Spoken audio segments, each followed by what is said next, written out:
A billionaire finds two homeless twin girls in front of his father's grave. They look at him and say, "Sorry, Grandpa, we came to see you." The man smiles in confusion. "But this isn't your grandpa." Until the girl's words leave him speechless. Autumn was painting the trees red and gold when Nathan Collins pushed open the iron gate of the cemetery. His footsteps echoed on the stone path as he walked among the tombstones, a bouquet of white lilies held firmly in his hand. It had been exactly 1 year since William Collins, a business tycoon, and his father had passed away. Nathan adjusted his dark coat against the chilly wind. At 35, he ran a financial empire and lived alone in a mansion and rarely smiled. It was William Collins's perfect legacy, solid included. As he turned into the lane of the most imposing headstones, Nathan stopped abruptly. Someone was at his father's grave. Not adults, as he had expected, but two small girls. They had their backs to him, leaning over the black marble headstone where William Edward Collins shone in gold letters. Nathan frowned. Children were not common visitors in that exclusive section of the cemetery, especially not children on their own, and these two looked particularly out of place, wearing simple, worn-out clothes, disheveled hair, with no adult around. He approached, slowly, not wanting to scare them.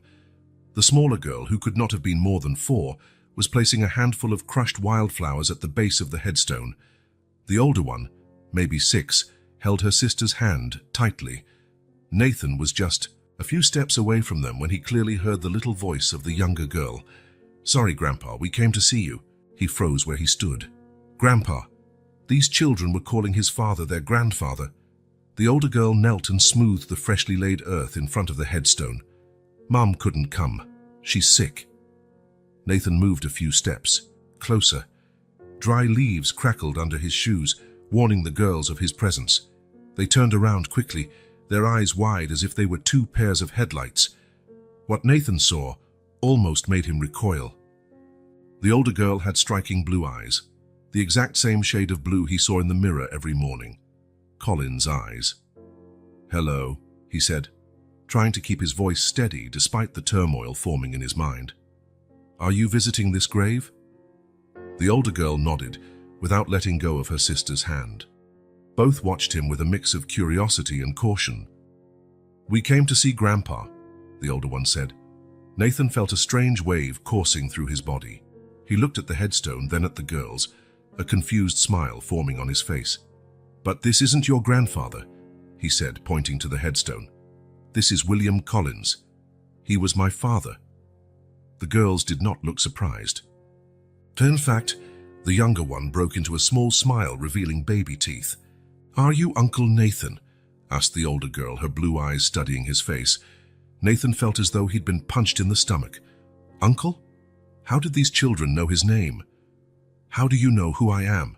he asked, his voice weaker than he intended. "Mom has pictures of you from the newspaper," the girl answered. "She said you looked like Grandpa when he was younger."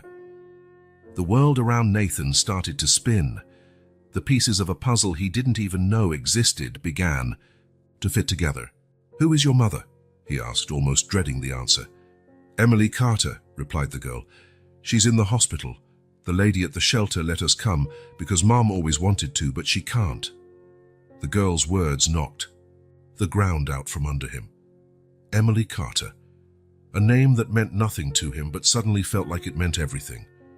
If William Collins was these children's grandfather, and Nathan had no siblings, at least none he knew about. "You, what are your names?" he asked, his mouth dry. "I'm Lily," said the older one. "And she's Sophie. We're Grandpa Collins's granddaughters." Nathan looked at his father's grave, then at the girls, and back at the grave again. William Collins, the man he thought he knew, apparently had another child, a son or daughter. And these children would be his nieces. "Are you staying at a shelter?" he asked, noting once again the worn clothes and neglected appearance of the girls. Lily nodded. "It's just for now, until Mom gets better." Nathan couldn't say anything else. A whirlwind of questions flooded his mind. Who was Emily Carter? How did she know his father? Why had William never mentioned another family? And if these girls really were his granddaughters, that meant Nathan had a brother or sister he'd never known. Looking at those two small, apparently neglected children, Nathan felt his entire world shake. Everything he thought he knew about his family was suddenly incomplete. And the worst part, the only one who could explain everything was now lying silently beneath that cold marble headstone. Nathan couldn't sleep that night. The image of the two girls in the cemetery wouldn't leave his mind. Lily and Sophie, William Collins's granddaughters, his supposed nieces. Seated in his office, with the lights of Manhattan shining through the panoramic window, he spun a glass of whiskey between his fingers without drinking. If these girls were truly the daughters of a sister he never knew existed, why had his father never mentioned anything? William Collins was not known for being sentimental, but hiding an entire daughter. Emily Carter, he murmured to himself. He opened his notebook and typed the name into a search engine. Thousands of results appeared, but none seemed relevant. He added William Collins to the search. Nothing significant. After a few minutes staring at the screen, Nathan made a decision. He picked up the phone and dialed a number he rarely used. "Frank, it's Nathan Collins. I need an urgent favor." Frank Dawson was head of security at Collins Enterprises, a former police officer William had hired years ago. If anyone could find information on Emily Carter, it would be him. "I need you to find everything about a woman named Emily Carter. She has two small daughters, Lily and Sophie. It seems they're in some shelter in the city. And Frank, be discreet." After hanging up, Nathan kept his gaze on the city through the window. Why did those girls affect him so much? Maybe because for the first time in years, something had broken through the bubble of predictability in which he lived. The cell phone rang at 7 in the morning. Frank had done his job efficiently. "Mr. Collins, I found your Emily Carter. She's 28, works as a nurse at Mercy Hospital. She's been admitted for 3 days with pneumonia. Her daughters Lily, 6, and Sophie, 4, are temporarily at the Hope Shelter in Brooklyn." "Are you sure it's the right person?" asked Nathan, already getting dressed. "Positive. I found her birth record. Mother is Margaret Carter, deceased 5 years ago, father not listed." Nathan felt a chill down his spine. "Send me all the details and the shelter's address." 30 minutes later, Nathan was driving his own car across the Brooklyn Bridge, something he rarely did. He usually preferred using his drivers, but today he needed privacy. He followed the GPS instructions to a neighborhood of old buildings and cracked sidewalks. The Hope Shelter was in a red brick building that had seen better days. Nathan parked and took a deep breath before getting out. What would he say? How? Would he explain his presence? More importantly, what would he do if he discovered the girls really were his nieces? At reception, a middle-aged woman with graying hair looked up from a stack of papers. "May I help you?" "Good morning. My name is Nathan Collins. I'm looking for information about Lily and Sophie Carter." The woman's expression changed instantly. "Mr. Collins, the girls mentioned they met someone at the cemetery yesterday, but..." She looked him up and down. "I never imagined it would be you." "The Nathan Collins." "Yes, well, they were visiting my father's grave," he explained, uneasy with the recognition. "They seemed to think he was their grandfather." The woman hesitated. "I'm Martha Wilson, the shelter's director. Why don't you come to my office so we can talk?" In the small office with files piled up and a wilted plant on the windowsill, Martha indicated a chair. "The girls arrived 3 days ago, when their mother was hospitalized. Emily is alone with no close family. The little ones had nowhere else to go." "What about their father?" asked Nathan. Martha shook her head. "There's no father in the picture. From what I understand, Emily has raised the girls alone since birth." Nathan hesitated before his next question. "Mrs. Wilson, the girls said my father, William Collins, was their grandfather. Does that mean that Emily would be your sister?" Martha concluded, raising her eyebrows. "I don't know all the details, Mr. Collins, but Emily mentioned once that her mother had a relationship with a powerful man who never acknowledged paternity." A knot formed in Nathan's throat. "I'd like to see them, the girls, and I'd also like information on how to find Emily at the hospital." Martha studied him for a moment. "The girls are in the playroom. I can take you there. As for Emily, she's at Mercy Hospital, room 412. But Mr. Collins, these kids have already been through so much. If you're not planning to really be involved, maybe it's better not to raise their hopes." Her words hit Nathan like a slap. "I understand your concern, but I need to find out the truth." In the recreation room, about 10 children played under the supervision of a young woman. Nathan immediately recognized Lily and Sophie sitting at a small table drawing. When they saw him, both pairs of eyes went wide. Sophie ran over to him, catching Nathan by surprise. "Uncle Nathan, you came to see us." The girl's spontaneity caught him off guard. Lily approached more cautiously. "Did you come to take us to see Mom?" she asked, hope shining in her blue eyes so much like his own. I came to see how you're doing," Nathan said, crouching down to their level. "And yes, I also want to know how your mom is." After 20 minutes talking with the girls, Nathan left the shelter with the hospital's address and a strange feeling in his chest. The girls were smart and sweet, despite their circumstances, and the physical resemblance, especially with Lily, was impossible to ignore. Mercy Hospital was a grey, impersonal structure. Nathan passed reception, explained who he was visiting, and headed up to the 4th floor. His heart pounded as he stopped in front of room 412. What would he say to this woman who might be his sister? He knocked lightly and entered. The room was simple, with 2 beds separated by a curtain. In the bed near the window, a young woman sat flipping through a magazine. When she saw him, her eyes, the same blue as Lily's, widened in shock. "Hello," Nathan said, stopping at the doorway. "Are you Emily Carter?" She closed the magazine slowly, not looking away. "Yes, and you must be Nathan Collins." There was a tension in her voice that surprised him. It wasn't fear, but something else, a mix of resentment and caution. "Your daughters met me yesterday at the cemetery," he explained, moving closer to the bed.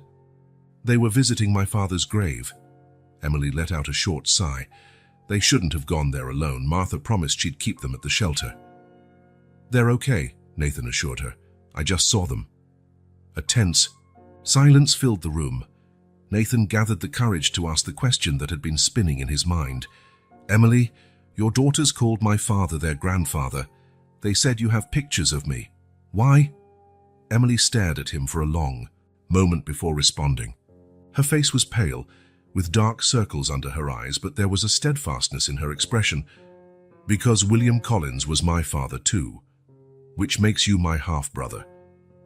Even though he already suspected, hearing it confirmed made Nathan lean against the wall for support. "How? When?" "My mother, Margaret, worked as an executive assistant at Collins Enterprises in 1995, Emily explained, her voice now flat, as if telling a story she'd rehearsed many times. "She was 24. Your father was 50 and already married to your mother. They had an affair for almost a year." Nathan closed his eyes for a moment. The timeline matched. He had been only 5 in 1995. "When my mother got pregnant," Emily continued, "your father denied the baby was his. He offered her money to take care of the problem. When she refused, he fired her and paid a sum so she would disappear. He made her sign documents promising never to contact him or make any paternity claim." Nathan felt his stomach churn. That sounded exactly like something William Collins would do. "How did you find out he was your father then?" "My mother never hid it from me. She kept newspaper clippings and photos of him at events. She always told me who my father was, even if he wanted nothing to do with me." Emily gave a sad smile. "She wasn't bitter, you know. She said that despite everything, he'd given her me, and that was what mattered." Nathan pulled up a chair and sat down. "Why did you never look for him? Or me?" Emily let out a dry laugh. "To say what? Hi, I'm your illegitimate daughter, the one you paid to keep hidden. Besides, he made my mother promise, and she kept her word. After she died, I thought about trying. But then I found out I was pregnant with Lily. Priorities change." "What about the girl's father?" Emily's face hardened. "He's not in the picture. Never was." Nathan absorbed everything in silence. His father, the great William Collins, had hidden a daughter for decades, paid for a woman's silence, and then abandoned her while she was pregnant. "When I found out William had died," Emily continued, I considered going to the funeral, but it felt wrong. He never wanted me in life. Why would he want me in death? But I promised the girls that someday I would take them to see their grandfather's grave. I just never imagined it would happen this way. Nathan looked at this woman he had just met, who carried the same blood as he did. A half-sister. His father had deliberately hidden. Emily, I had no idea. If I'd known, what would you have done? She asked, her tone now challenging. Would you have sought me out? I highly doubt it. You Collins are all the same. You only care about the empire, about appearances. That's not fair, Nathan protested. I never knew about you until yesterday. And now that you know, what do you want? Emily adjusted herself on the bed, eyeing him with distrust. Why are you here, Nathan? Guilt? Curiosity? Or are you worried I'll go to the press? With the sordid tale of the great William Collins, I want to help, he replied, surprised by his own sincerity. Your daughters, my nieces, are in a shelter. You're sick. We're family. Emily shook her head slowly. No, Nathan. You share the same blood as me, but that doesn't make us family. Family are the people who are there for each other, who support each other. I don't need your late charity. It's not charity, he insisted. It's the least I can do. Why? To ease your conscience, or to clean up your father's memory. The bitterness in her words stung. Nathan stood up, shocked by Emily's defensive hostility. He had imagined many reactions, but not this vehement resistance. Look, I know we don't know each other, and I understand your distrust, but your daughters are my nieces. You are my sister, and I just discovered my father kept an entire part of my family hidden from me all my life. I'm trying to process this as much as you are. Emily's gaze softened slightly. For a moment, Nathan saw vulnerability in her eyes. I don't need you to save us, Nathan. We've been doing fine so far. In a shelter? With you in the hospital? Nathan regretted the words as soon as they came out. Emily's face hardened again. Don't judge me. I've always done the best I could. One rough patch doesn't define who I am or how I raise my daughters. Nathan took a deep breath. I'm sorry. I didn't mean to judge. Just let me help, Emily. Please, we can take it slow. You need to recover, and the girls need somewhere better than a temporary shelter. Emily studied him for a long moment. Why do you care so much? You just met us. Because Nathan hesitated, looking for the right words. Because you're the only family I have left, and maybe it's time to fix my father's mistakes, even though he's not here to do it himself. A heavy silence filled the room. Finally, Emily spoke, her voice calmer. Let's get one thing straight, Nathan. Accepting your help doesn't mean I trust you, and it doesn't mean you suddenly have the right to make decisions about our lives, if I even decide to accept it. Nathan nodded slowly. I understand. It's your choice, but I want you to know I'm here now, and I won't disappear. Emily did not reply, but there was something different in her gaze. It wasn't acceptance, not yet, but maybe it was the first step towards something neither of them could define. Nathan spun a pen between his fingers as he stared at his computer screen without really seeing it. 3 days had passed since his meeting with Emily at the hospital, and he couldn't stop thinking about her and the girls. The thought that he had a family he never knew he had haunted him like a shadow. The intercom on his desk rang, interrupting his thoughts. Mr. Collins, Mr. Davidson from the board, is here for the 10 a.m. meeting. Send him in, Claire, Nathan replied, straightening his tie and trying to push Emily out of his mind. Robert Davidson, Collins Enterprises legal director for over 20 years, entered the office with his usual rigid posture. At 60, he was one of the few executives who had worked directly with William Collins and stayed on after his death. Nathan, he greeted with a formal nod, I received your email about the Asia contracts, but I confess I'm more curious about the other matter you mentioned. Nathan motioned to the chair in front of him. Thanks for coming, Robert. Yes, I have a delicate issue to discuss. Davidson placed his briefcase on the table. Does it have to do with you investigating a woman named Emily Carter? Nathan froze. How do you know that? Frank Dawson spoke to me yesterday. He was worried you might be getting scammed by some con artist. Davidson leaned forward. Nathan, who is this woman? For a moment, Nathan considered lying, but something in him refused. She's my father's daughter, my half-sister. Davidson's face visibly paled. That's impossible. It's not. William had an affair with her mother in 1995. He paid for her to disappear when she got pregnant. Nathan watched the lawyer's reaction carefully. But you already knew that, didn't you, Robert? Davidson adjusted his glasses, clearly uncomfortable. Your father consulted me about some confidentiality agreements back then, but he never confirmed he had a daughter. Well, he did. And now she has 2 daughters, my nieces. Nathan stood and walked to the window. They're living in a shelter, Robert. Emily is sick, penniless, while I live in this. He gestured around the luxurious office. Corporate. Palace. Nathan, Davidson's voice took on a cautious tone. I understand your shock, but you must consider the implications. If this woman really is William's daughter, she might be entitled to a significant share of the inheritance. The shareholders would be furious, not to mention the scandal for the company's image. I'm aware, Nathan replied, more sharply than he intended. Furthermore, Davidson continued, how can you be sure she is who she claims to be? Have you considered a DNA test? There are many opportunists out there. Nathan turned to face him. Have you seen her daughters? Especially Lily, the older one. She has the same eyes as me, as my father. Coincidences happen, argued Davidson. Nathan, you were raised to lead this company. You're William's only legitimate heir. Don't throw it all away because of a possible mistake or worse, an elaborate fraud. His words hit Nathan like a punch. It was exactly the kind of thing his father would say. Protect the empire above all. Public image above the truth. I'm going to help her, declared Nathan, surprising even himself with the firmness in his voice. One way or another. Davidson sighed. If you're determined, at least be cautious.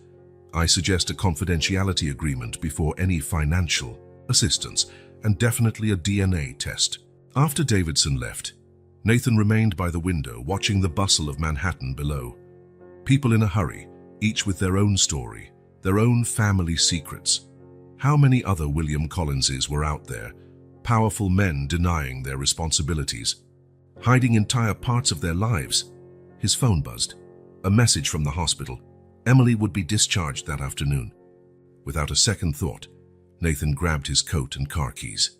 The Hope shelter looked even more depressing under the weak, late afternoon light. Nathan parked in front of the brick building and took a deep breath before stepping out. He had spent the whole day thinking about what he would say to Emily, how he could persuade her to accept his help. Martha Wilson greeted him with a tired smile. Mr. Collins, what a surprise. Emily just got back from the hospital. She's in room 14 with the girls. How is she? Nathan asked.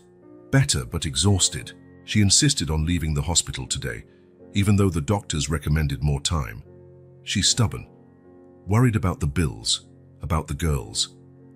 Nathan nodded, feeling a mix of admiration and frustration. May I see her? Martha led him through the narrow hallways to a door at the end of the corridor. She knocked lightly and opened it. Emily, you have a visitor. The room was small, with 2 single beds and a bunk bed. Lily and Sophie were sitting on the floor playing with worn dolls, while Emily arranged some clothes in a dresser. When she saw Nathan, her face showed surprise, then suspicion. Girls, Martha said, why don't you help me prepare some snacks for everyone?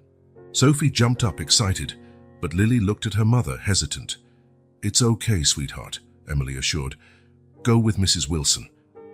After the children left, a heavy silence filled the room. Emily sat on the edge of the bed, visibly tired. Didn't expect to see you again so soon, she said. I heard you were discharged from the hospital today, Nathan replied, standing near the door. How are you feeling? Better, I can't afford to stay sick for long. She gestured around the room. As you can see, our plan B isn't exactly 5-star. Nathan surveyed the cramped space, the peeling walls, the window that barely closed. Guilt washed over him again. Emily, I want to help. I can find you an apartment, pay your medical bills, make sure the girls have everything they need. Emily crossed her arms. And in return? The question caught him off guard. In return, I don't want anything. We're family. Family, she repeated with a sad smile. You've known me for less than a week, Nathan. We're not family just because we share half our DNA. Then let me get to know you, he insisted. Let me be part of the girls' lives. They're my nieces. Emily studied his face for a long moment. Why is this so important to you? Is it guilt? Or just a charity project to make yourself feel better about being the only child of the great William Collins? Her words hurt, but Nathan recognized the self-defense behind them. It's not that at all. Maybe it's actually selfish. I've spent my entire life alone, Emily. My mother left when I was 10. My father was, well, you know how he was. I grew up surrounded by people who wanted things from me, not with me. Something in Emily's expression softened. And you think money will fix it all? Will heal the wounds my mother carried for years? Give my daughters a grandfather who never wanted to know them? No, Nathan admitted. I know my fortune. Can't erase what my father did, or undo the suffering you went through. But it can give you a better future. Emily looked down at her hands, her determination still visible in her weary face. I can take care of my daughters on my own. I always have.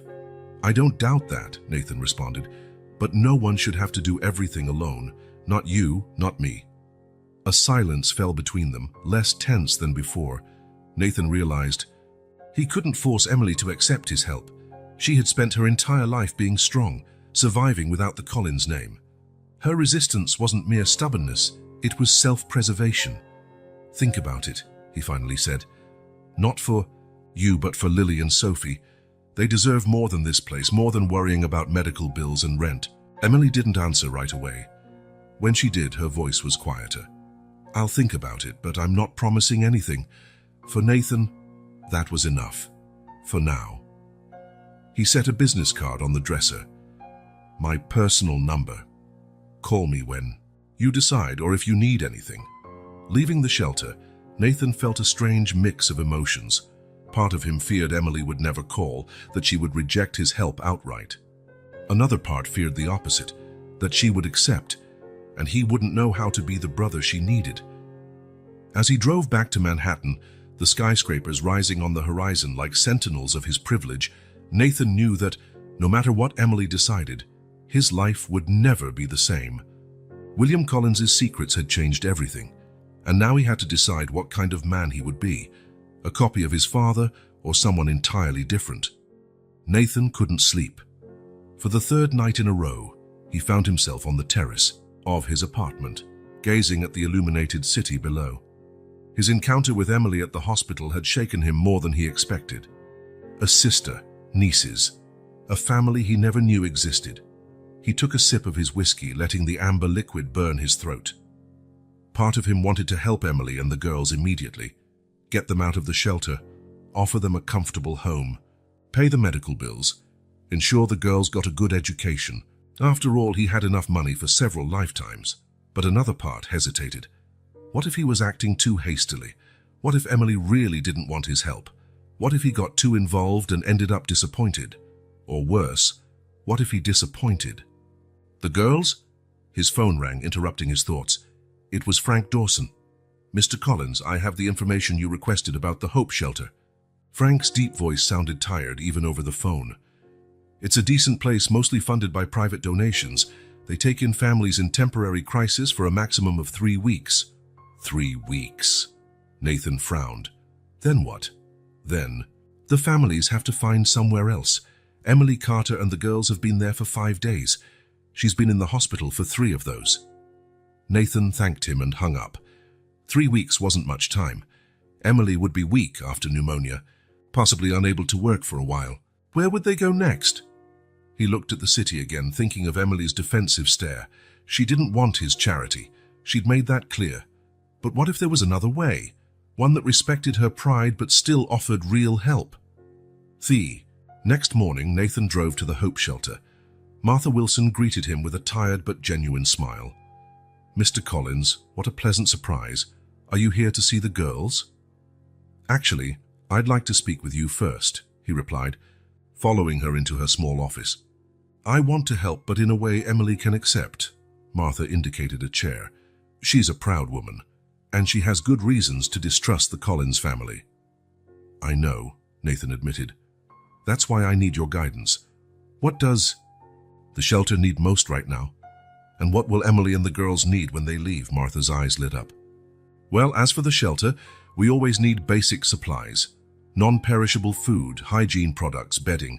Our heating system is also only working at half capacity. Over the next hour, Nathan listened carefully to the shelter's needs and the specific concerns about Emily's situation.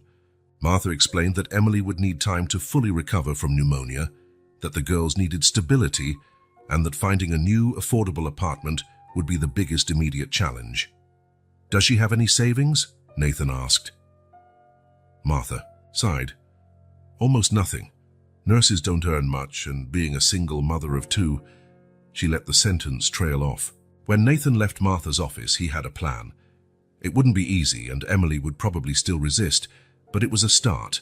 His first step was discreet, a substantial donation to the Hope Shelter, specifically earmarked for facility, improvements and supplies.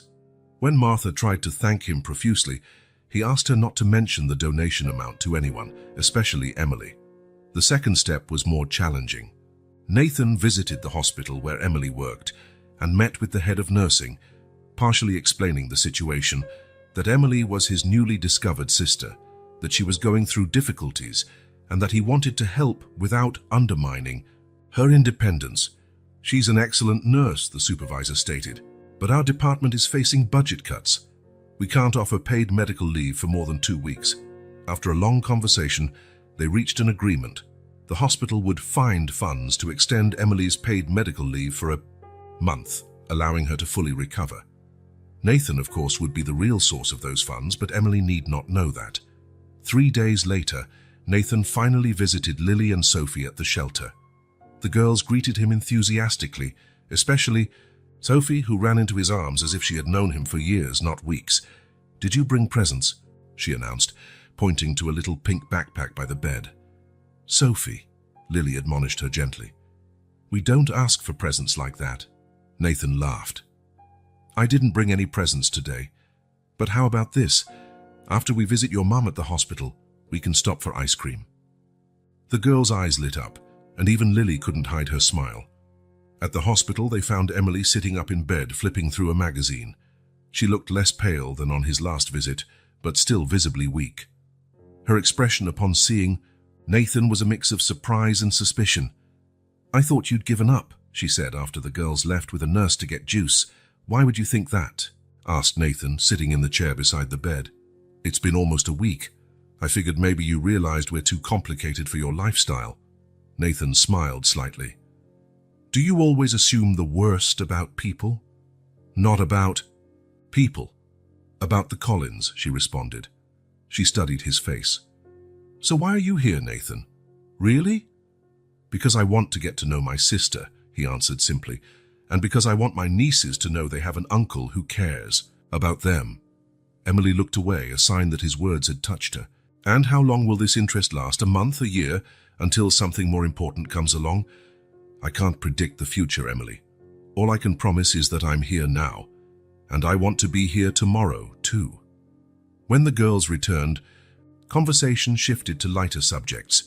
Nathan stayed almost 2 hours, listening to Sophie describe a drawing she had made at the shelter, and Lily explaining with surprising detail the book she was reading. He observed how Emily interacted with her daughters, patient, loving, firm when needed, and felt a growing admiration for this woman who, despite all difficulties, had raised 2 such special kids. As promised, he took the girls for ice cream afterward.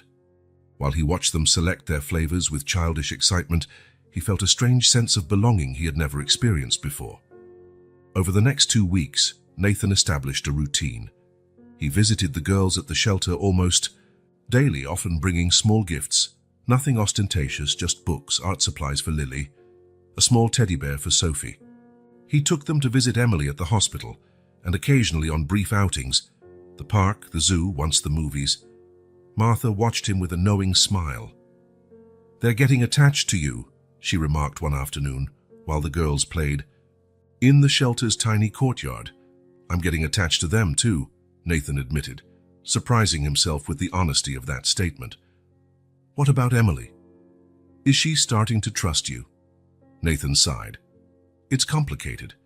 Sometimes it seems like she does. Other times I feel like she's just tolerating my presence for the girl's sake." Give her time, Martha advised. Emily carries deep wounds. When Emily was finally discharged from the hospital, Nathan was there to pick her up. She seemed surprised to see him, but didn't protest when he took her small bag. The girls are excited to see you, he said as they walked down the corridor. Lily decorated your side of the room at the shelter with drawings so you'd feel welcome. A shadow passed over Emily's face. I hate that they're stuck in that place. It's temporary, Nathan reminded her gently.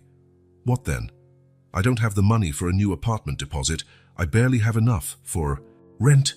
Nathan hesitated. This was the moment he'd been waiting for, but he needed to be careful. About that, he began cautiously. Maybe we could talk when we get back to the shelter. Emily gave him a wary look but nodded. At the shelter, after an emotional reunion with her daughters, Emily finally sat down with Nathan in a quiet corner of the common room. So what did you want to talk about? She asked directly. Nathan took a deep breath. I found a few apartments for rent that might interest you. Safe neighborhoods near decent schools, reasonably priced. Emily raised an eyebrow. And how exactly do I pay for the deposit? Or the rent, considering I'll still be on medical leave for a while? As for the deposit, Nathan chose his words carefully. I'd like to help. As an advance, not a gift. You can pay me back whenever you can, no rush. And why would you do that? Because we're family, he said simply, and families help each other. Emily studied him for a long time, as if trying to decipher his true intentions. What if I never manage to pay you back? Then don't, that's not the point. To his surprise, Emily didn't reject the idea outright. I'll think about it, she said at last. That was more than Nathan expected. A small step, but a significant one. In the following days, Emily slowly began to warm to the possibility of accepting Nathan's help. Together, they visited some of the apartments he had found. They were modest places, nothing luxurious, but clean, safe, and definitely better than the shelter. Emily chose the simplest, most affordable one, a two-bedroom apartment in an older but well-maintained building, with a small green area where the girls could play. When Nathan handed over the check for the deposit and first month's rent, Emily seemed to struggle inwardly. This doesn't mean I agree with everything, she said, finally accepting the envelope. I will pay it back. I know, Nathan replied, resisting the urge to say it wasn't necessary. During the move, which mainly consisted of taking the few bags and boxes they owned, Nathan realized how little they really had. The apartment, though small, felt empty. We need furniture, he commented while Emily organized some clothes in a built-in closet. I'll buy it piece by piece, she replied. Beds are the most important right now. Everything else can wait. Nathan wanted to argue, to offer to furnish the entire apartment, but he knew that would be too much. Instead, he suggested, what if I bring some basic items? A table, chairs, maybe a couch. I have some extra furniture in storage. That wasn't entirely true, of course, but it sounded better than offering to buy everything new. Emily hesitated, but the thought of her daughters sitting on the floor to eat made her relent. Just the basics, she emphasized. The next day, Nathan arrived with a delivery truck carrying used furniture, recently purchased but intentionally made to look second-hand. A simple dining table with 4 chairs, a comfortable couch, a dresser for the girls' room, and a few lamps. Emily watched the delivery with an expression that was hard to read. These look pretty new for extras, she commented after the movers left. Nathan shrugged, trying to appear casual. They've been in storage for a while. Emily clearly didn't believe him, but to Nathan's surprise, she didn't argue. Instead, she said simply, "Thank you."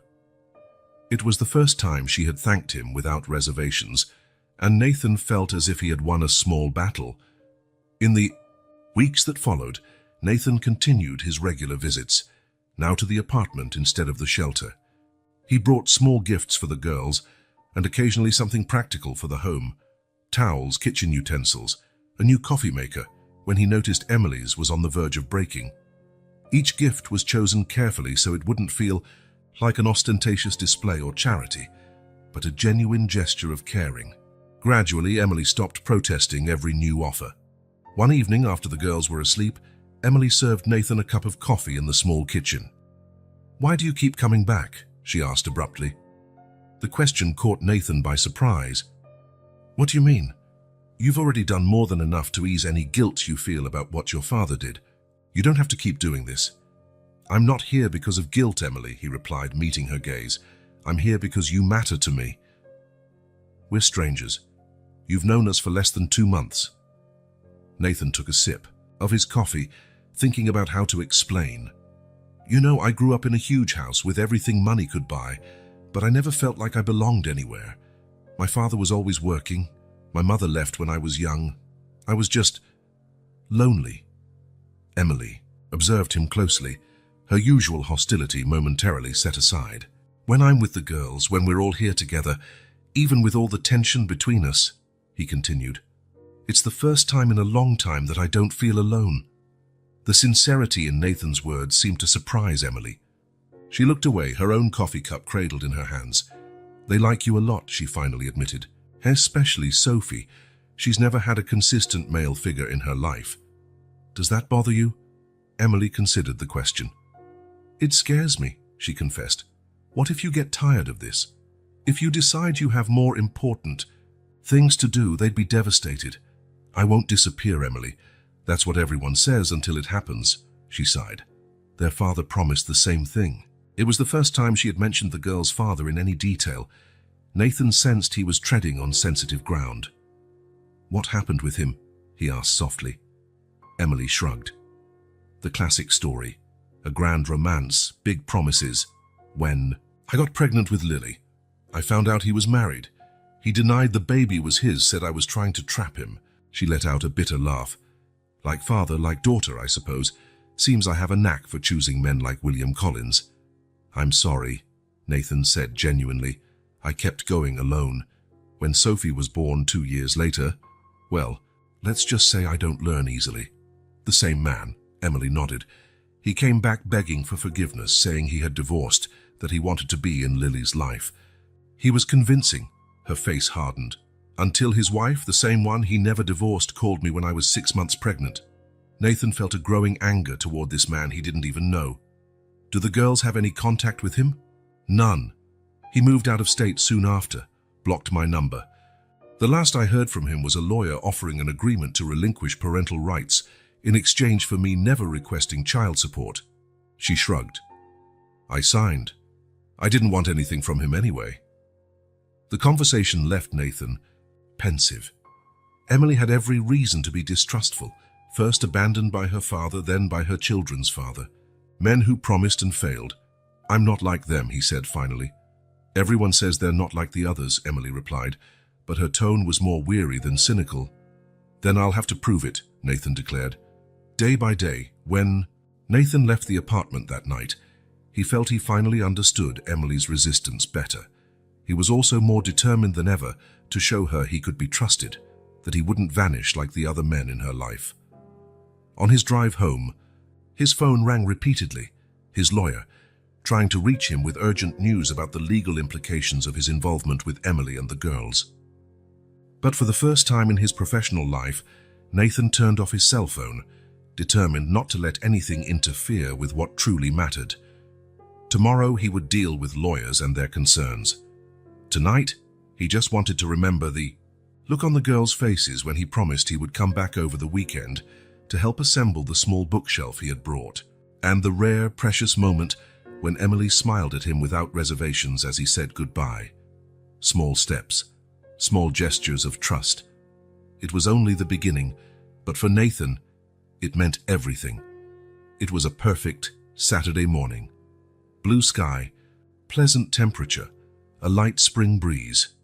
Nathan was waiting in the parking lot of Emily's building, tapping his fingers on the steering wheel of the SUV he had rented especially for the day. He had sent a message 2 days earlier, inviting Emily and the girls to spend the day together. To his surprise, after 24 hours of silence, she replied with a simple, "Okay." When Emily appeared with the girls, Nathan couldn't help but notice how different the children looked from the first time he saw them at the cemetery. Their clothes, though simple, were clean and well cared for. Lily had her hair in a neat ponytail, and Sophie wore a yellow polka dot dress that made her look like a little ray of sunshine. "Uncle Nathan!" Sophie yelled, running toward him. Over the past few months, she had become even more affectionate. Lily followed behind with more reserved steps, but there was a smile on her face. Emily came last, visibly hesitant. "So, where are we going?" "It's a surprise," Nathan replied, opening the car door, "but I promise you'll like it." During the drive out of the city, Sophie kept up a lively conversation about her new school and the friends she was making. Lily occasionally chimed in, but spent most of the trip quietly observing the landscape passing by outside. Emily remained silent, casting the occasional glance at Nathan. After almost an hour of travel, Nathan turned onto a private road leading to a secluded property. Large iron gates opened automatically as they approached. "What is this place?" Emily finally asked, breaking her silence. "An animal rescue retreat," Nathan said, parking near a renovated farmhouse. "I thought the girls might enjoy seeing the animals, and they have a picnic set up for us." Sophie's eyes went wide. "Are there horses?" "And ponies, goats, some sheep, and even a couple of alpacas," Nathan replied with a smile. "And the best part, we can feed most of them." Lily's face lit up too, though she tried to hide her excitement. "I've never seen an alpaca up close." Emily seemed surprised at the choice of outing. "How did you find out about this place?" "A friend mentioned it once. He brings his kids here every month to volunteer." Nathan shrugged. "It's nothing fancy, but I thought it would be fun." Emily studied his face for a moment. "I thought you'd take us somewhere fancy, or to an expensive amusement park." "I can do that next time if you prefer," he said as they pulled out their bags. "But I thought something quieter might be better for us to get to know each other." A middle-aged woman wearing rubber boots and a straw hat came out to greet them. "Mr. Collins, welcome. I'm Martha, the head caretaker, and these must be the girls you told me about. Ready to meet our four-legged friends?" The next few hours passed like a dream. Sophie squealed with delight at every new animal, while Lily proved surprisingly adept with them, especially a stubborn pony that, according to Martha, rarely let anyone near. Nathan watched Emily gradually relax, first just watching her daughters, then joining in the fun. When she laughed out loud, seeing Sophie try to imitate an alpaca's sound, Nathan felt something warm in his chest. It was the first time he'd really seen her happy. During the picnic, seated on a large checkered blanket under a leafy tree with a view of the horse pasture, conversation flowed more naturally than ever. "How did you know Lily would love the animals?" Emily asked as the girls explored a nearby vegetable garden with Martha. Nathan bit into an apple. "She has a lot of books about animals. I noticed the last time I was at your apartment." Emily looked surprised. "You paid attention?" Of course, why wouldn't I?" Emily was silent for a moment, fiddling with her sandwich without eating. Not even their father noticed what they liked. It was the first time she mentioned the girl's father. Nathan felt her tension, so he decided not to press it. "They're lucky to have you," he said simply. Emily looked at her daughters in the distance. "I always wanted to give them what I never had, stability, presence. My mom did her best, but she worked so much." "What was your mother like?" Nathan asked quietly. Emily smiled, a sad and nostalgic smile. "Strong, stubborn. She never let herself cry in front of me, but sometimes I heard her at night when she thought I was asleep." "Because of my father?" Emily nodded slowly. "She loved him, you know. She really did. It wasn't just some starstruck employee in love with a powerful boss, like he probably told his lawyers." Nathan lowered his eyes. "He never told me anything about it, or anyone else as far as I know. He just acted like you never existed." A heavy silence settled between them. Emily took a deep breath before continuing. "My mom kept all the news about him, newspaper clippings, magazines. When he died, she'd already been gone 3 years, but I continued the habit. I guess part of me always hoped, I don't know, for some kind of acknowledgement, some sign." "I'm sorry," Nathan said, feeling the weight of a guilt that wasn't his, but which he carried anyway. "It's not your fault," she replied, as if reading his thoughts. "You were also a victim of his silence in a way." When the girls returned, carrying small pots with flower seedlings they'd planted in the garden, the conversation shifted to lighter topics, but something had changed between Nathan and Emily. A small barrier had fallen. Later, they fed the sheep together, and Nathan managed to snap a perfect photo of Emily laughing as a goat tried to eat her blouse. When he showed her the picture, she looked surprised. "I don't even remember the last time I saw myself smiling like that." "You should smile more," Nathan commented. "It suits you." A slight blush colored Emily's cheeks, and she turned her attention back to Sophie, who was calling them over to see a baby rabbit. On the drive back to the city, the girls fell asleep in the back seat, exhausted from so much activity. The silence in the car was comfortable until Emily spoke, her voice almost a whisper, so as not to wake her daughters. "I found something yesterday. I was organizing some boxes of my mother's stuff that were stored at a friend's place, and I found an envelope I'd never seen before." Nathan glanced at her briefly before focusing on the road again. "What kind of envelope?" Emily reached into her purse and took out a slightly crumpled manila envelope. "Letters and some documents my mother kept." She hesitated. "They're about your father and her. Things I didn't even know." Nathan felt his heart speed up. "Do you want me to see them?" Emily stared at the envelope for a long moment. "I do, but not here, not now. Could you come over to the apartment tomorrow night, after the girls are asleep?" "I'll be there," he promised. By the time they arrived at Emily's building, it was already dark. Nathan helped carry the sleeping girls up to the apartment. After tucking them into bed, he found Emily in the small living room. "Thanks for today," she said, for the first time sounding genuinely appreciative. "It was special for them." "And for you?" Nathan ventured. Emily smiled slightly. "Yes, for me too. You're not what I expected, Nathan Collins." "What did you expect?" "Someone more like your father, I guess," Nathan felt. Those words like an unexpected compliment. "See you tomorrow night, then." Emily nodded, clutching the envelope to her chest. "At 9. The girls will be asleep by then." The following night, Nathan arrived right on time. Emily opened the door wearing simple clothes, jeans and a blue t-shirt, with her hair loose, something he rarely saw. "They fell asleep quickly tonight," she said, inviting him in. "They were exhausted from telling everyone at school about the animals." The living room was lit only by a corner lamp, creating a more intimate atmosphere. On the coffee table sat the manila envelope, along with 2 cups of tea. "I spent the day wondering if I should show you this," Emily admitted, sitting down on the sofa. "They're very personal things of my mother's. If you'd rather not, you don't have to," Nathan said, sitting at a respectful distance. Emily shook her head.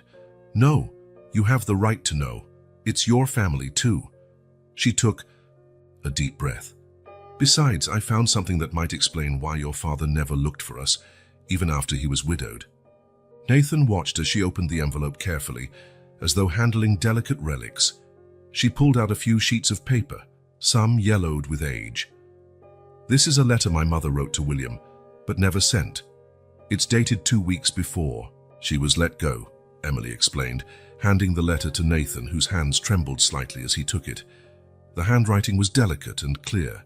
Nathan began to read silently. "William, I know what I'm about to say will change everything between us, but I can't keep this secret any longer. I'm pregnant. I know this isn't what we planned. Actually, we never planned anything beyond those stolen moments in your office and that hotel in Chicago. But it happened, and now we need to decide what to do. I love you, William. I've been discreet about our relationship, as you asked. I understand your position, your family, but this baby is part of both of us, and I can't pretend it doesn't exist." The letter went on, alternating between declarations of love and pleas for understanding.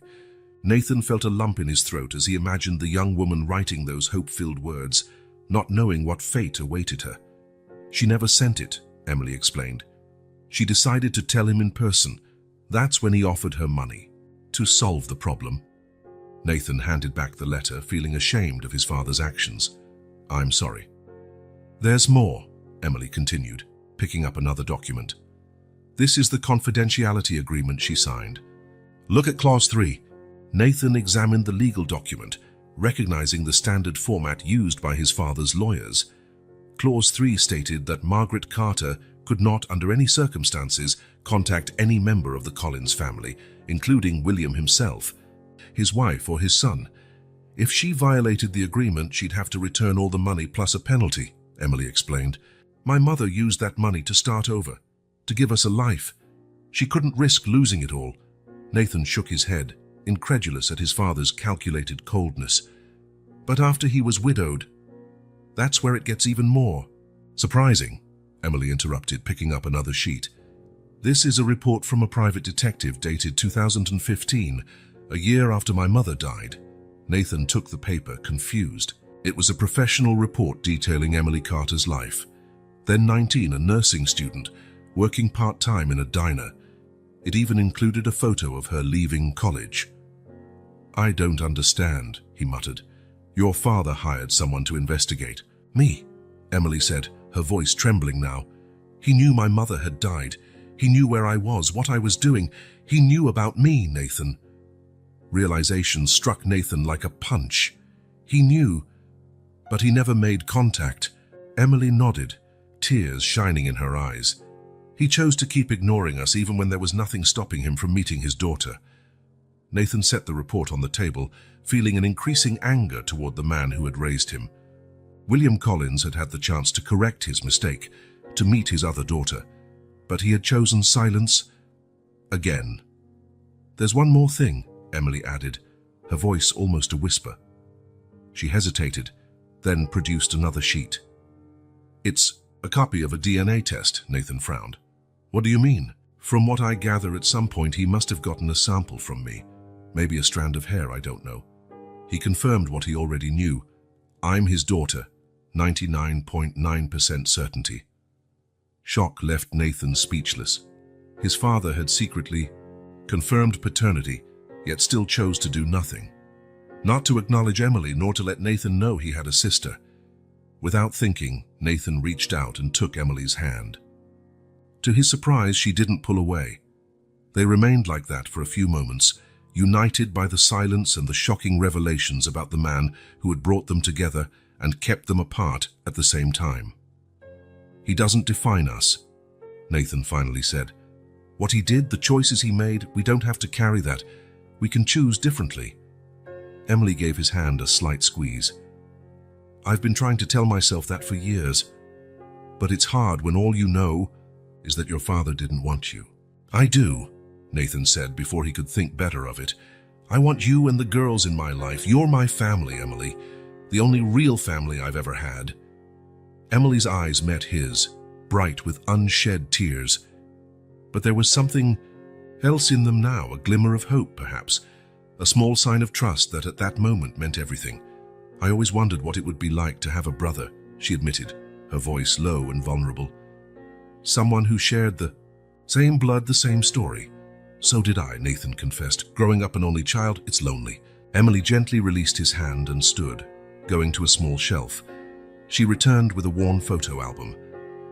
I want to show you something, she said, sitting closer to him this time.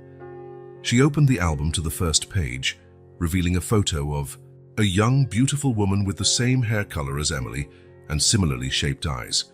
This is my mother, Margaret, in her 20s. Nathan examined the picture, noting the joy on the woman's face, a joy that existed before William Collins entered her life and changed everything. Page after page, Emily showed him fragments of her childhood, simple birthdays, school graduations, small park outings.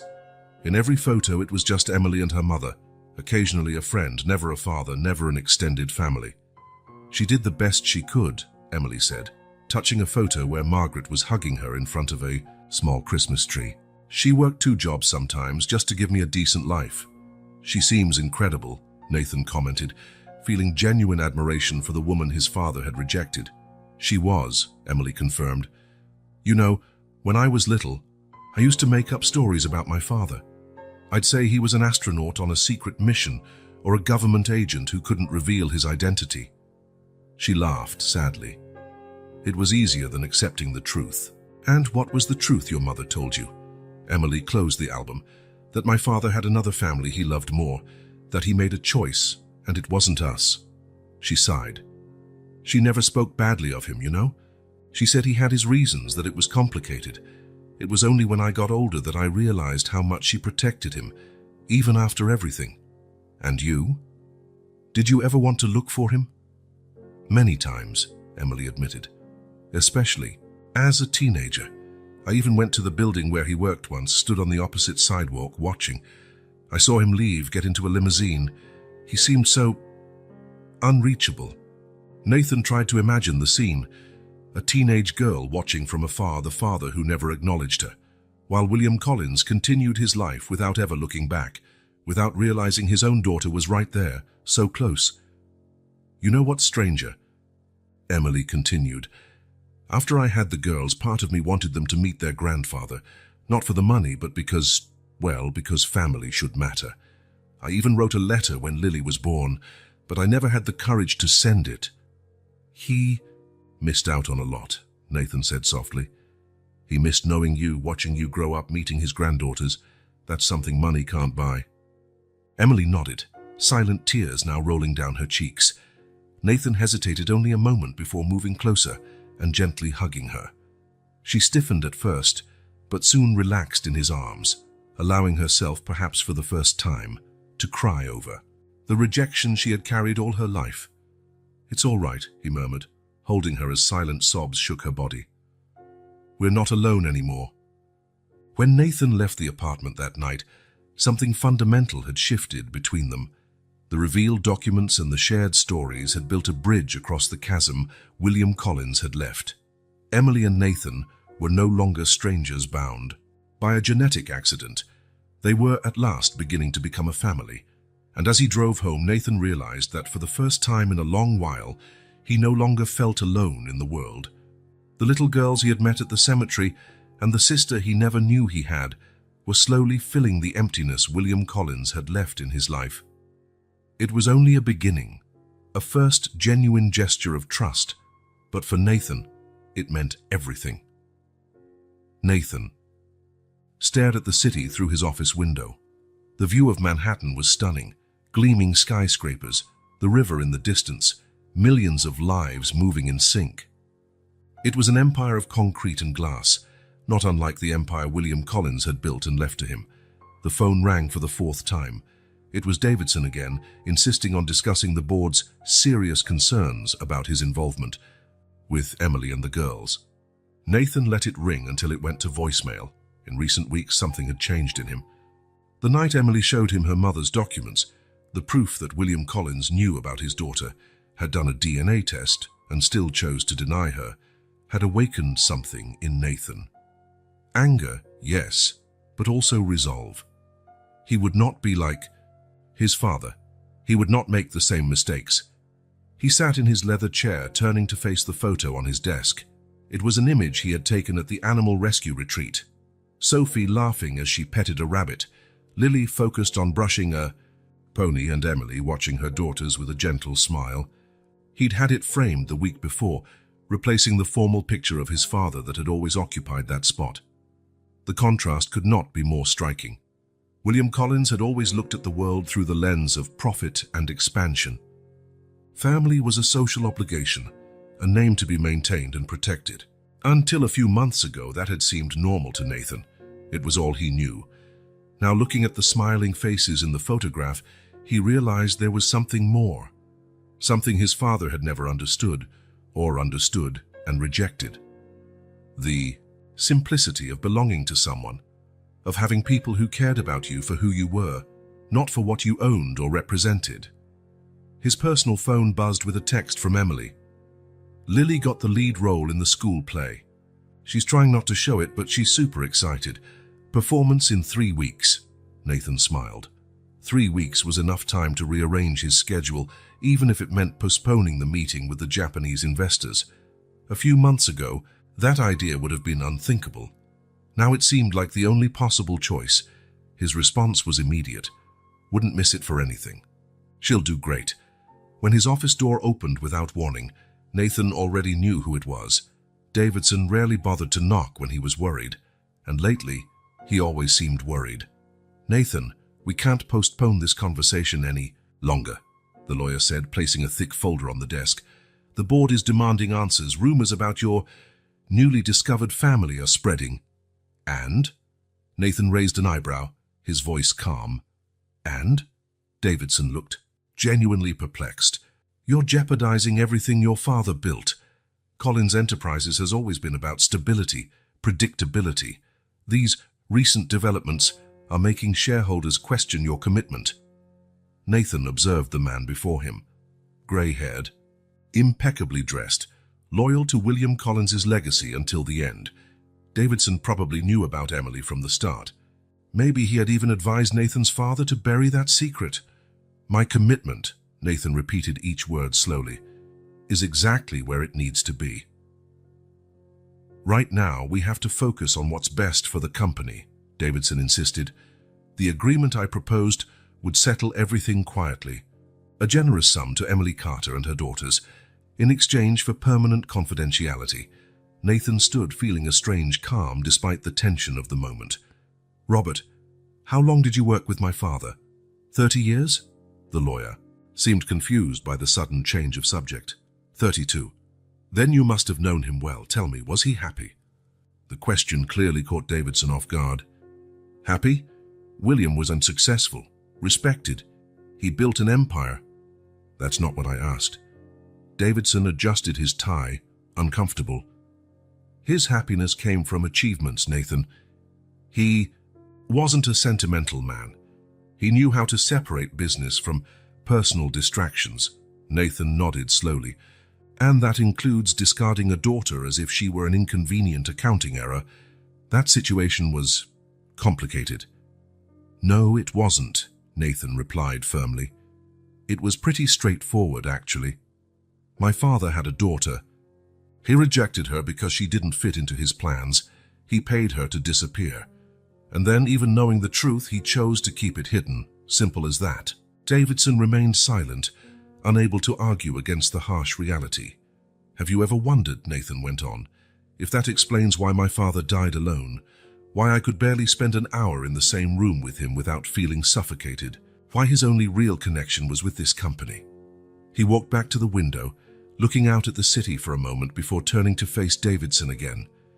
I'm not going to make the same deal with Emily. I'm not paying to keep my own. Sister and niece is silent like some dirty secret that needs hiding. Nathan, be reasonable. We're talking about your father's legacy. Exactly, Nathan interrupted. His legacy, not mine. And I'm beginning to realize I may not want to carry it the same way he did. The lawyer paled. What does that mean? Nathan picked up the photo from the desk, looking at the smiling faces again before replying. It means I'll be at the board meeting tomorrow, and I'm going to tell them the truth. The whole truth. That William Collins had another daughter, that I have a sister and 2 nieces, and that I intend to acknowledge them publicly as part of the Collins family. Davidson looked horrified. You can't be serious. The shareholders will panic. The press will turn this into a circus. Probably, Nathan agreed with a calm that surprised even himself. But for the first time in my life, I feel like I'm doing the right thing, not just the expected thing. And if the board votes against you, if they threaten your position, the question hung in the air between them. Nathan knew it was a real possibility. The men and women on the Collins Enterprises board were his father's generation, conservative, concerned about appearances, averse to personal risks. Then maybe it's time to reconsider what really matters, he finally answered. This building, this company, or the people who by some miracle came into my life and showed me there's something more? Davidson shook his head, seeing the determination in Nathan's face. They'll all be there tomorrow, prepared to question every decision you've made these past months. I'll be ready, Nathan replied. After the lawyer left, Nathan looked again at the photo in his hand. Fear was still there, of course. Fear of failing as a brother and an uncle. Fear of losing what his father had built. Fear of not being strong enough to uphold this new vision of family he was trying to create. But for the first time, fear didn't feel paralyzing. Because now there was something bigger at stake. He picked up his phone and typed a message to Emily. Can I come? Over tonight? I need to talk to you about something important. Her reply was quick. Sure. The girls are asking when you're coming. Sophie made cookies in her cooking class and saved some for you. Nathan smiled. Cookies probably crooked and burnt. Made by a 4-year-old. Something so simple, so insignificant to most people. But for him, right then, it felt like the most important thing in the world. He took one last look at the city view before grabbing his coat. The Collins empire would still be there tomorrow, whatever the outcome of the meeting. But tonight, there were cookies waiting for him, a school play to celebrate and a family, his family, to protect. And for the first time, the path ahead seemed perfectly clear. The rain fell softly as Nathan and Emily walked through the park, near her apartment. The girls had stayed with a neighbor, giving the siblings a chance to talk without interruption. In recent months, these moments alone had become precious, an opportunity to fill in the gaps of their separate lives. "My mother wrote to him several times," Emily said suddenly as they took shelter under a tree. "Not just to William, but to your mother too." Nathan frowned. "To my mother? You never mentioned that before." Emily shrugged, looking at the puddles forming on the path. "I didn't think it would matter. After all, no one replied." "How do you know that?" "I found the drafts. She kept copies of everything." Emily stuck her hands in her jacket pockets. "They were desperate letters, Nathan, telling them about the pregnancy, asking only for some acknowledgement, not necessarily money. She even sent a newborn photo of me." Nathan felt a tightening in his chest. The idea that his mother, Victoria Collins, knew about Emily was something he had never considered. He'd always seen William as the villain in this story, or so he thought. "How? Many letters?" "At least 12 over 2 years." Emily turned to look at him. "I always assumed your father just threw them away unread. But now, I wonder if your mother intercepted them." The suggestion hit Nathan like a punch. Victoria Collins, the always proper and cold matriarch, who had left the family when he was 10. She had always blamed William's infidelities for the separation. She never mentioned a pregnant mistress. "I need to check something," he said, his mind already churning with possibilities. "Do you have copies of those letters?" "Some of them. Want to see them?" Nathan nodded. "And I need to visit my parents' old house." The Collins mansion had remained virtually untouched since William's death. Nathan rarely went there, preferring his apartment in the city. But now, as he walked through its silent halls, he looked for answers that might be hidden among those walls. His mother's office, a room William had never remodeled after she left, was exactly as she had left it. Shelves of books, an elegant desk, and that mahogany chest that was always locked in the corner. Nathan remembered asking about it as a child, only to receive evasive answers. It took almost an hour of rummaging through drawers to find a small golden key hidden in a secret compartment in the desk. When he finally opened the chest, his heart raced. Letters, dozens of them organized by date, some still in their original envelopes, others carefully unfolded. The handwriting was unmistakable, the same as the copies Emily had shown him. Letters from Margaret Carter to Victoria Collins, begging for compassion from one woman to another.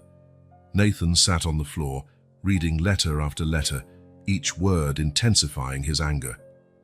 His mother had known, she had always known. She had not only ignored the desperate pleas of a pregnant woman, but had actively concealed Emily's existence. In one of the letters, Margaret had written, "I'm not asking your husband to publicly acknowledge our daughter. I only want her to meet her father and maybe one day her half-brother. Every child deserves to know where they come from." Attached to this letter was a baby photo, Emily, only a few months old. On the back, the date and a simple message, "Emily Carter Collins, your daughter." With trembling hands, Nathan picked up his phone. It was time for a visit he had postponed for far too long. Victoria Collins now lived in an elegant Hamptons estate, far from the eyes of New York society.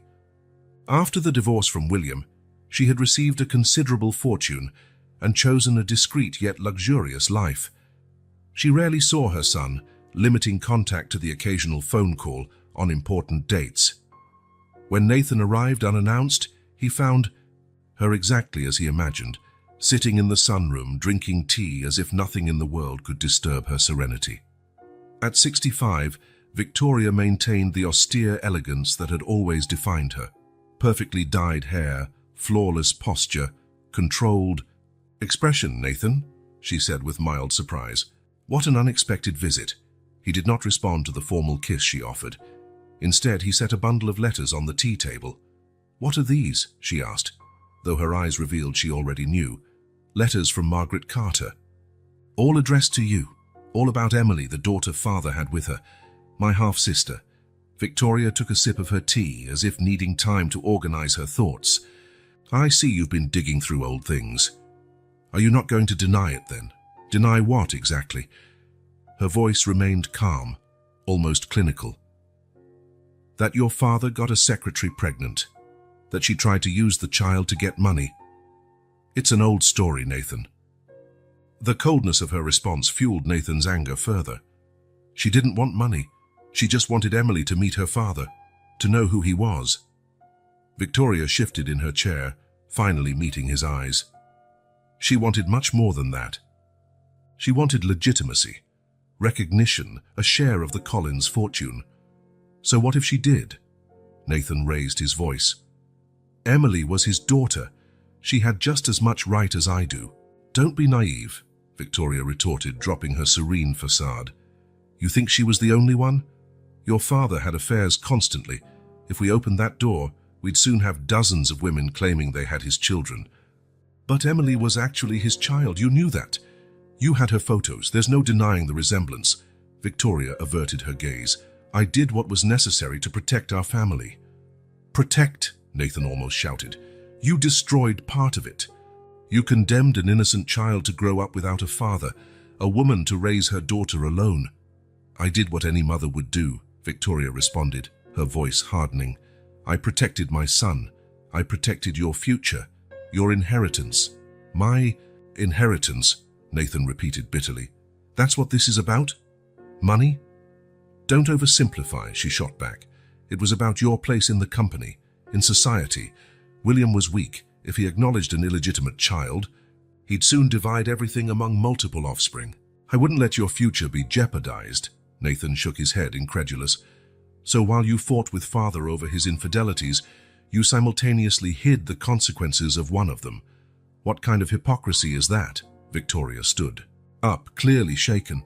You don't understand how it was. Our marriage was already falling apart.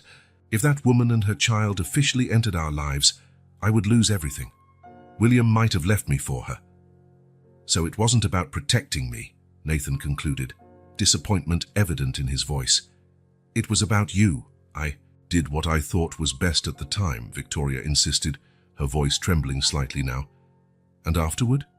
After you and father split? After he died? Why did you never tell me about Emily? Victoria hesitated, and for the first time Nathan saw something in her eyes he'd never seen before. Guilt.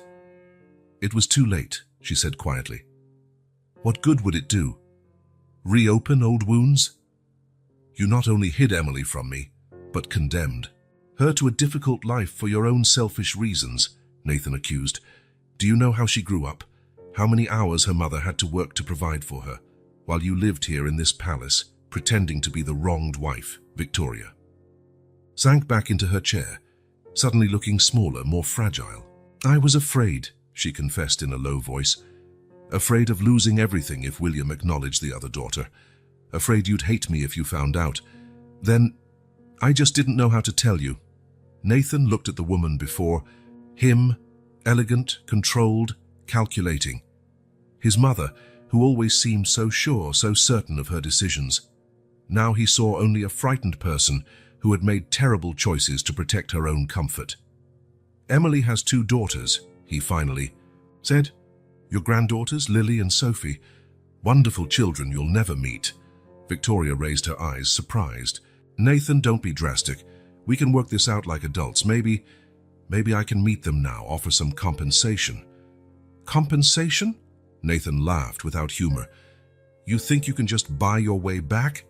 Pay to clear your conscience? I'm trying to do the right thing now, Victoria argued. It's too late, Nathan replied, standing up. Emily grew up without a father because of your choices. The girls grew up without grandparents, and I spent my whole life believing I was an only child, dealing with a loneliness you helped create. Victoria reached out a pleading hand. Nathan, please, I'm your mother. He regarded her for a long moment, feeling a mix of pity and disappointment. A mother who hid my sister from me for 30 years, who threw away letters begging for help, who put money and status above. An innocent child. Nathan gathered the letters from the table. I have to go. Emily and the girls are waiting for me. My family is waiting for me. "And what about me?" Victoria asked, her composure finally breaking. "Are you just going to cut me out of your life?" Nathan paused at the door, casting one last look at the woman who had raised him. "I don't know, Mother. I really don't know if I can forgive this. I'm going to need time." As he drove back to the city, he felt a heaviness in his chest. Not just anger, but a deep sadness. He had lost the mother he thought he had. But maybe at last he'd found the truth. And the truth, however painful it was the first step toward building something new, something honest, something better than what his parents had created. Rain pounded against the windows of Nathan's apartment as he stared at the city through the fogged glass. 3 days had passed since his confrontation with his mother, and her words still echoed in his mind. Sitting in semi-darkness, lit only by the dim glow of a lamp, he twirled a glass of whiskey in his hand without actually drinking. His phone vibrated for the 10th time that day. Victoria again. All previous calls had gone to voicemail, as would this one. Next to the phone, scattered on the coffee table, were the letters, silent witnesses to 30 years of carefully constructed lies. The doorbell rang, pulling him from his dark thoughts. Opening it, he found Emily holding a dripping umbrella. "You're not answering your phone," she said simply. "The girls are worried. I am too." Nathan stepped aside, letting her in. "I'm sorry. I needed to think." Emily hung her wet coat and looked around the partially dark apartment, used glasses, letters on the table. "Doesn't look like thinking is helping much," she remarked, turning on more lights. "How did you know where I live?" "Lily asked your driver the last time he picked us up," Emily said with a small smile. "She's always been observant." Nathan shook his head, impressed by his niece's cleverness. "Have a seat. Do you want something to drink?" "Tea would be nice." "You look like you need one too instead of that." She pointed to the barely touched whiskey. In the kitchen, while the water boiled, Nathan felt the weight of the last few days lift slightly. There was something reassuring about Emily's presence, perhaps because she understood better than anyone the complexity of it all. "Your mother called me," Emily said when he returned with 2 cups of tea. Nathan froze. "What? How'd she get your number?" "Apparently she has her ways." Emily took a sip of her tea. "She asked to meet, said she wants to know her granddaughters." "What did you say?" "That I'd think about it." Emily looked him in the eye. "What should I have said?" Nathan sat, feeling exhaustion weigh on him. "I don't know. Part of me wants to keep you and the girls as far from her as possible. And the other part? The other part remembers that despite everything, she's my mother." He sighed. "And yours too, in a way. The only grandmother Lily and Sophie have." Emily looked at the letters on the table. "You read them all? Everyone? Your mother was incredible. The way she wrote, always dignified, never begging for money, just for recognition." Nathan shook his head. "And my mother kept everything, without ever replying." "Why do you think she kept the letters instead of destroying them?" Emily asked. The question took Nathan by surprise. He hadn't considered that. "I don't know," he admitted. "Maybe guilt? Or maybe she was never fully at peace with her decision," Emily suggested. "People are rarely all good or all bad, Nathan, even when they do terrible things." Nathan looked at his sister with a new understanding. Despite everything Victoria had done, Emily wasn't judging her as harshly as he was. "How can you be so balanced about this? She denied your existence. She threw away any chance for you to meet your father." Emily thought for a moment. "I spent years being angry. At your father, your mother, the system that let a wealthy man just discard his responsibilities. But anger had just consumed me from within. It changed nothing." She gently touched one of the letters. "When I had the girls, I realized I needed to decide who I wanted to be, what example I wanted to set, resentment or forgiveness, bitterness or hope." She met Nathan's eyes. "I chose the harder path, but the only one that allowed me to move on." "You're suggesting I should forgive my mother?" "I'm suggesting you need to process your feelings before making any final decision," Emily replied. "Forgiveness doesn't mean approving of what was done. It means freeing yourself from carrying that anger." Nathan remained silent, absorbing her words. After a few moments, he asked, "How are the girls?" "Missing their favorite uncle," Emily answered, with a gentle smile. Sophie asks every day when you're coming back for dinner. A warmth spread through Nathan's chest at her words. In just a few months, these little children had become such an essential part of his life that the thought of disappointing them felt unbearable. You know what you need? Emily stood decisively. Time away from this apartment.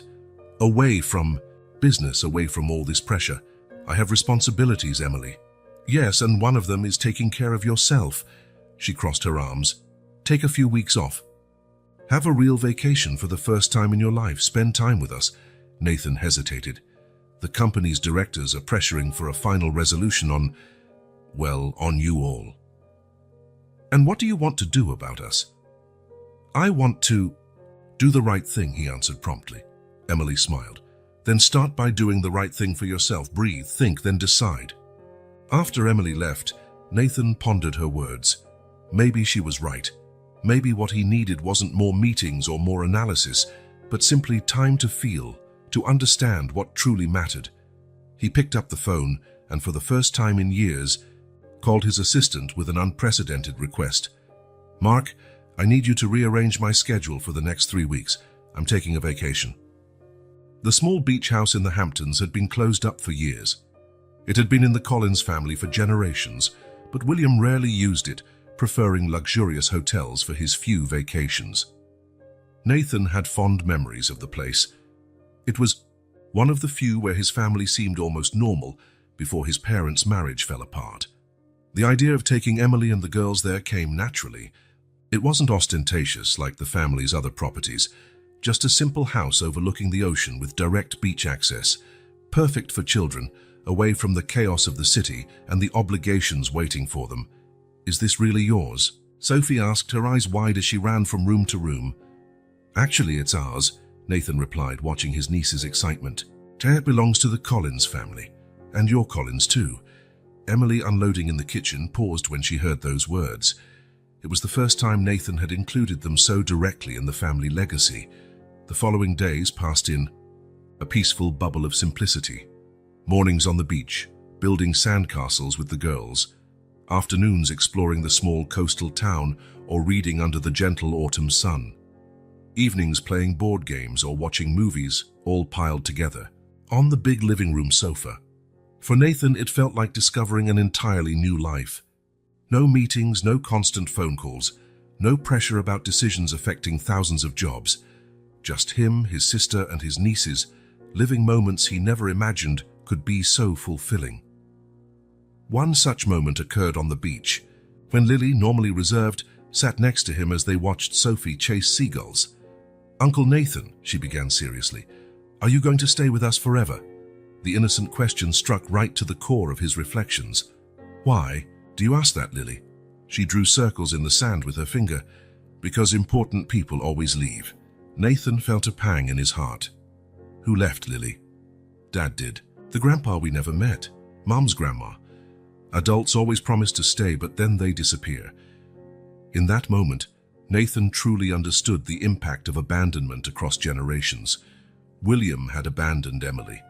The girl's father had abandoned them, and now Lily feared the same pattern would repeat. Lily, I can't promise to be physically present every single day, he answered carefully, but I can promise that I'll always be your uncle. I'll always be part of your life. I'll always be a phone call away if you need me. That's a promise I won't break. The girl studied him for a long moment, with that intensity so reminiscent of Emily. Do you really promise? With all my heart, Nathan replied, extending his pinky. Lily hooked her pinky around his, sealing the pact with the seriousness that only a 6-year-old could grant a promise. That night, after the girls were asleep, Nathan and Emily sat on the porch, watching the waves in the moonlight. Lily asked if I'd stay forever, he commented. Emily sighed. She's afraid to get attached. After their father left, she became more cautious with her feelings. I promised I'd always be in her life, Nathan said. It's a promise I intend to keep. Emily smiled. I know you will. You're not like them, Nathan. You're not like our father or the girl's father. How can you be so sure? You've only known me a few months. Because I've seen them. Men like our father, who see people as disposable pawns in their power games. She looked him in the eye. You could have done the same. You could have offered us money in exchange for silence. You could have simply disappeared from our life. But you're here, building sandcastles with my daughters and making promises you plan to keep. Nathan felt a weight lift from his shoulders. When I found the girls at the cemetery, I thought it was just guilt over something my father did. But now, he searched for the right words. Now I realize you're the family I've always wanted. A real connection, not based on obligations or appearances, even with all the problems we bring, especially with them, Nathan replied, smiling. Real people have real problems. That's what makes them, well, real. When they returned to the city after 2 weeks, Nathan was different, calmer, more centered, and absolutely sure about his next steps. The Collins Enterprises conference room was full when Nathan walked in. Directors, lawyers, and his mother, all waiting to discuss the situation, as they had carefully labeled it. Victoria Collins looked older since their last encounter. Her face, normally impassive, showed signs of sleepless nights and constant worry. When her eyes met Nathan's, he saw something rare in them, uncertainty. Davidson, ever formal, began the meeting with a detailed account of the family situation and its potential implications for the company. Documents were handed out, numbers presented, hypothetical scenarios laid out. Nathan listened patiently. When it was finally his turn to speak, he rose calmly. I appreciate the thorough analysis, Robert, but let's address the central point. I discovered I have a sister, Emily Carter, my father's daughter with Margaret Carter. Emily has 2 daughters, my nieces Lily and Sophie. He looked directly at each person in the room. These aren't hypotheses or possibilities. They're facts. Davidson cleared his throat uncomfortably.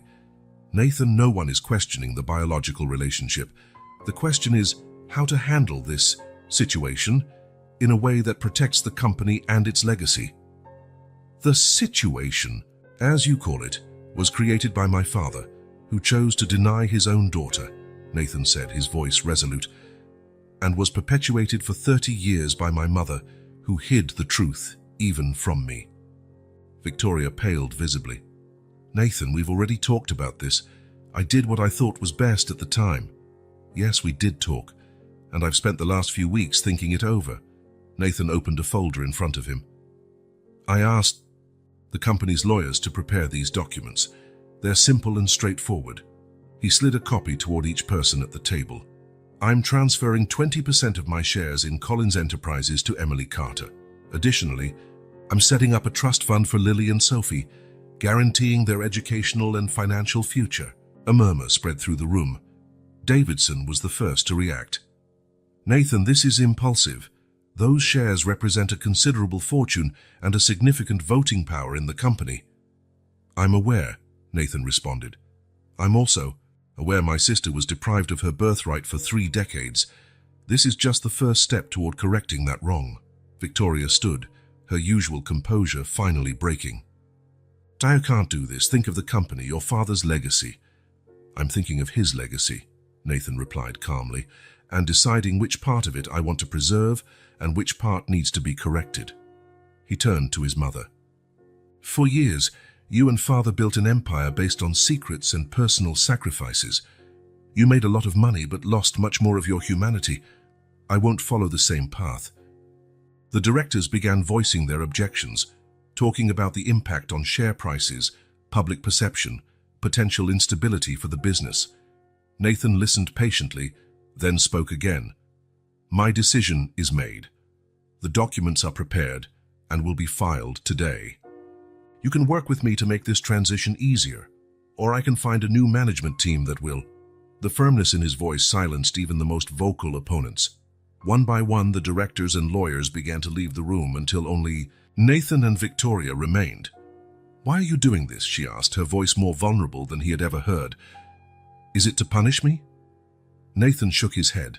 It's not about punishment, Mother. It's about doing what's right, about creating a different kind of family. And me? Victoria looked suddenly frail. Do I still have a place in this new family you're creating? Nathan felt a conflict within. Part of him wanted to cut all ties with the woman who had lied to him his entire life, but he remembered Emily's words about forgiveness, about choosing the harder path. That's up to you, he finally answered. If you're willing to get to know Emily and the girls genuinely, without judgment or manipulation, maybe there's a way forward. Victoria nodded slowly, unshed tears in her eyes. When can I meet them? When they're ready, Nathan replied, and that might take time. Trust isn't rebuilt overnight. A week later, Nathan parked his car in front of an elegant house on a quiet street in Brooklyn. It wasn't a mansion, but a spacious, comfortable home with a small front yard and a backyard. Perfect for a family with 2 young children. Emily waited on the sidewalk, disbelief written on her face as she looked at the house. "You're joking, right?" she asked when he approached. Nathan handed her a folder. "Deed, keys, all the necessary documents. The house is in your name." Emily shook her head, visibly moved. "Nathan, it's too much. First the company shares, now this." "It's not too much," he interrupted gently. "It's what should have been yours from the start. A fair share of the Collins legacy." "I don't know what to say." "Say, you'll accept, that you'll leave that cramped apartment and give the girls a yard to play in, their own rooms, a safe neighborhood." Emily looked again at the house, then at her brother. "Why? Why are you doing all this?" Nathan smiled. "Because we're family. Because Lily and Sophie deserve stability. And because you deserve a new beginning." At that moment, the girls ran out of the car. Sophie immediately clung to Nathan's legs, while Lily gazed at the house with wide eyes. "Are we going to live here, Uncle Nathan?" Sophie asked, jumping with excitement. "Yes, Princess, this is your home now," Lily approached cautiously. "Forever, forever," he confirmed, remembering the promise he'd made on the beach. Emily finally smiled, giving in to the emotion of the moment. "Want to show us around, former owner?" As they walked up the path, Nathan felt a calm certainty settle in his heart. Collins Enterprises would go on, adapting to the changes he had put in motion. His mother would have time to reflect on her choices and perhaps someday build bridges with the family she had denied. As for him, he finally understood where his true legacy lay. Not in the buildings bearing the Collins name, not in bank accounts or corporate shares, but in the bonds he was forming with these 3 people who had come into his life so unexpectedly. In Lily, with her precocious wisdom and observant eyes. In Sophie, with her contagious joy and spontaneous hugs. And in Emily, the sister he never knew he needed, whose strength and capacity for forgiveness inspired him to be a better person. As he watched the girls dart from room to room, exclaiming over their new bedrooms and the swing in the backyard, Nathan realized he had found something far more valuable than any fortune, a place where he truly belonged. A family built not out of obligation or blood alone, but by choice, by effort, by genuine love. It was a new beginning for all of them. A future free from the secrets and lies of the past, a path rooted in the trust they had carefully nurtured. Conversation by conversation, moment by moment, Emily approached him as they watched the girls explore the backyard. "Thank you," she said simply, her voice full of emotion. "Not just for this," she gestured to the house, "but for not giving up on us when it would have been so easy to do so." Nathan smiled, feeling a peace he had never known before. "I should be the one thanking you, for showing me that family is so much more than a name or an inheritance. Here's where you find your home." As the sun began to set, painting the sky in oranges and pinks, Nathan knew he had finally found his true inheritance, not in the company vaults or in his father's business dealings, but in the smiles of his nieces and the acceptance of his sister. An inheritance no amount of money could buy, and one no secret from the past could ever destroy.